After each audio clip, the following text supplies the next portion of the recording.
5 каналда түз эфирде күндүзгө жаңылыктар менен тааныштырып баштайбыз. Берүүнү Жазгүл Мадинова мен алып барам. Саламатсыздарбы? Иранда 19 мартта башталган суу ташкынынан 45 адам каза болуп, 25 000 турак жайды сел алып кетти. Бул тууралуу чет элдик басылмалар жазды. Маалыматка ылайык, Ирандагы суу ташкыны Галистан жана Мазандаран провинцияларында башталган. Анда 56 000ден ашык жаран жабыркаган. Жергиликтүү калк коопсуз жайларга көчүрүлгөн, алдыңкы күндөрү нөшүрүлгөн жаан жана катуу шамал дагы болору эскертилүүдө. Ал эми бийлик суу сактагыч жана дарыяга өткөн Хузестан провинциясынан көбүрөөк чочулап, 56 айылдын тургундарын коопсуз жайларга көчүрүп жатат.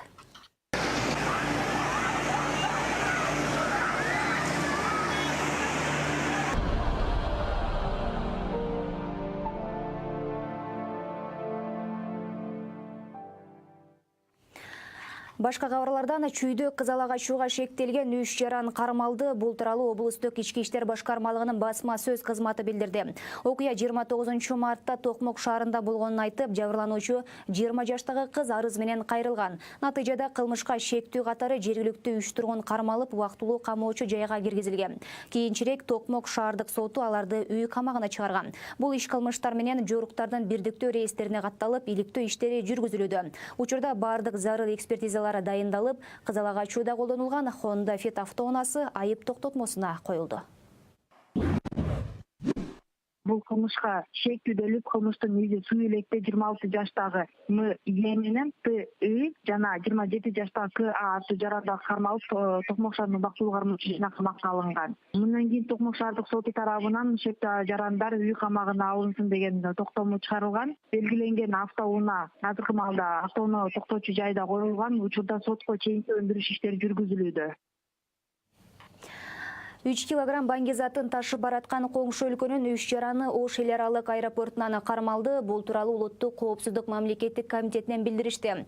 Такталган маалыматтар боюнча кылмыштуу топ баңгизаттарды Кыргызстан аркылуу Орусияга жеткирүүнү максат кылышкан.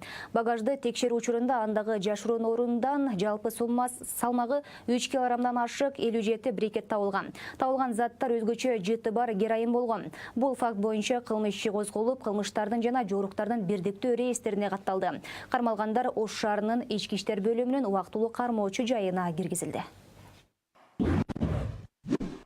Ош эл аралык аэропортунан кошун мамлекеттердин биринин жарандары кармалышты. Аталган кылмыштуу топ Кыргыз Республикасынын аймагы аркылуу баңгизаттарды Россия өлкөсүнө жеткирүү максатын көздөшкөн. Багаждын текшерүү учурунда жашыруун сактоочу жай табылып, жалпы салмагы 3 килограммдан ашык 57 брикет табылып алынган. Алдын ала маалыматтар боюнча бул спецификалык ишти бар заттар героин баңгизаты болуп эсептелинет. Аталган адамдар Ош шаарынын ички иштер башкармалыгынын убактылуу кармоочу жайына киргизилди.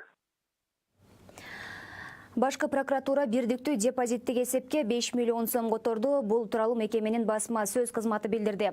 Бирдиктүү эсеп ачылгандан бери прокуратуранын которгон каражаттарын эсептегенде 373 миллион 764 миң 578 сомду түзөт. Коррупцияга каршы күрөштөн түшкөн акчанын депозиттик эсеби былтыр июлда президент Сооронбай Жээнбековдун буйругу менен түзүлгөн. Башкы прокуратурага, финансы полициясына, УКМКга жана ички иштер министрлигине жемкорлордон кайтарылган каражатты ушул эсепке которуу милдети жүктөлгөн. Бийлик мындай жол менен коррупция менен күрөштө ачык айкындуулукту камсыз кылуу мүмкүн болот деп эсептейт.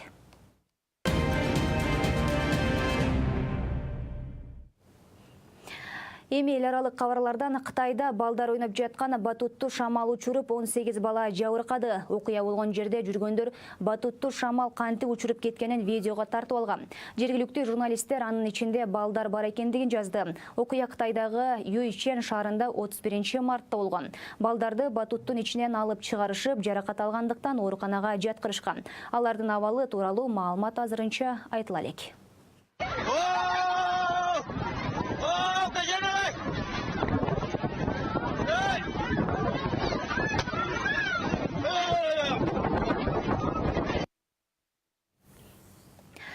Украин борбордук шайлоо комиссиясы добуштардын 97% саналгандан кийинки жаңыланган алдын ала жыйынтыгын жарыялады. Ага ылайык президенттикке талапкерлердин ичинен Куудул Владимир Зеленский 30,24%, азыркы президент Петро Порошенко 15,93%, ал эми Юлия Тимошенко 13,40% добушка ээ болушкан. Бул жыйынтык боюнча 21 апрелде өтө турган экинчи айлампага Зеленский менен Порошенко чыгары анык болду.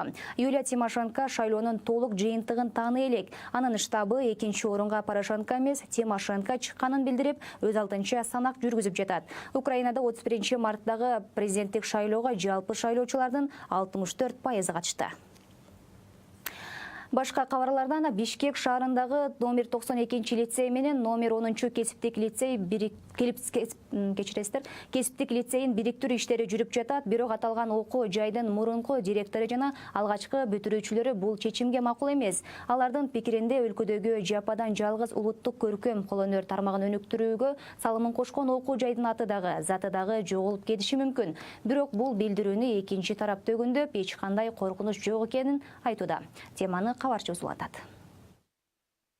Sen kolektif çolpukla жазып бардыкпы? Өкүмөтүн иштебейт. Борбор каладагы номер 92 Сүймөнкул Чокморов атындагы кесиптик өнөр жай лицейдин айланасында болуп жаткан ызычуу акыркы жылдары басылбай келет. Аталган окуу жайдын мурунку директору Динара Ашырова номер 92 лицей менен номер 10 кесиптик окуу жайынын биригүүсүнө нааразы. Анткени номер 92 лицейде элдик көркөм кол өнөрчүлөрдүн окуу жайы менен ашпозчулардын билим берүү мекемесин бириктирүү акылга сыйбаган көрүнүш жана бул жерде кандайдыр бир жеке тараптардын кызыгуусу бар дейт. Демек бизде биякта кызыкчылык балким окуу жайдын Бишкектин борборунда турганда, Ош базарынын жанында турганда балким биздин имаратыбыз керек болуп атабы. Бул дагы чоң сурооттуу болот. Ал эми ушул документтерди болсо мына азыр күбөлүк менен уставды, сейфти бузуп ачып алып алышып, 10 лицейдин директору Садат Жаманкулова жана азыр ошол Чолпонкуловдун өзүнүн жердеши Алмаз Укуев экөө мына биринчи эме коллективден чалышты. Биринчи күнү ошол күбөлүгү дагы уставы да даяр болуп, ушул печаты дагы, мөөрү дагы ошол 10 лицей болуп аталып, биз азыр 92 лицей Чокморов атындагы жок болуп убагында жоголуп турбуз негизи. Сүймөнкул Чокморов атындагы лицей Кыргызстандагы жалгыз көркөм окуу жайларынын бири. Аны 10 лицей менен бириктирип, атын өзгөртөөрүн аталган билим берүү мекеменин мурдагы директору Динара Ашырованын билдирүүсүн окуу жайдын учурдагы жетекчисинин милдетин аткаруучу Алмазбек Үлкөев төгүндөдү. Айтымында эч кандай өзгөрүү болбоорун болгону 10 лицей менен администрация бириккенин белгилейт. 10 лицей кошулганыбызга биз сүйүнүп отурабыз. Себептигин аяк бакубат. Арды жан башы ар бир жан падышой деп коет. Аларды көрүп дагы ошол жактан үлгү алсак. Бу жерде эч кандай Чокморовдун аты өчкөн жок. Элдик көркөм колонуучу Чокморовдун аты ошомойдон калат. Биз ошо мына буйруктун негизинде жогорулатуу максатында ошо штаттар болуп барысы макул болуп атабыз. Бул жакшы нерсе. Ал эми билим берүү министрлигинин алдындагы башталгыч жана орто билим берүү агенттигинин директору Талайбек Чолпонкулов билим берүү тармагында эффективдүүлүктү жогорулатуу максатында оптимизация кадамдары жасалганын билдирди. Мындай кадамга баруунун башкы максаты 92 лицейдин мурунку жетекчиси өз милдетин так аткарбагандыгынан улам кызматтан кеткен. Лицейдеги окуучулардын саны да кыйла азайып, билим берүү сапаты төмөндөп кеткен. Мындан улам Бишкек шаарындагы эң алдыңкы номер 10 лицей менен бириктирип, эми окуу жайдын аталышы Сүймөнкул Чокморов деп аталаарын кошумчалады. Бун менен биз ушу 92 лицейдин даярдалып аткан кесиптер сакталат. Мисалы орточо бүгүнкү күнү бизде бир окуу жайда 5-6 кесип боюнча даярдык көрсөтүлөт. Кээ бир окуу жайларда 10-15 кесипке чейин көрсөтүлөт. Эч кандай бул көйгөй туудурбайт, жаралбайт көйгөй. Эми Сүймөнкул Чокморовдун аты эч качан жок болбойт. Биз азыр мен бүгүн туугандар менен дагы сүйлөштүм, бир туугандар менен сүйлөштүм.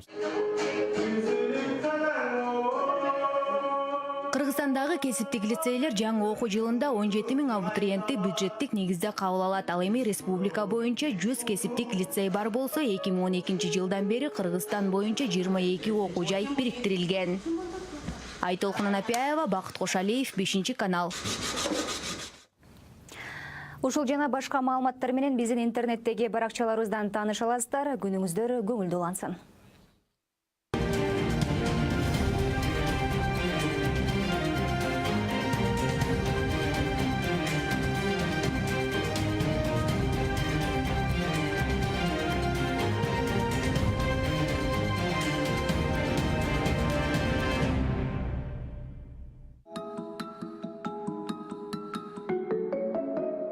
Итак,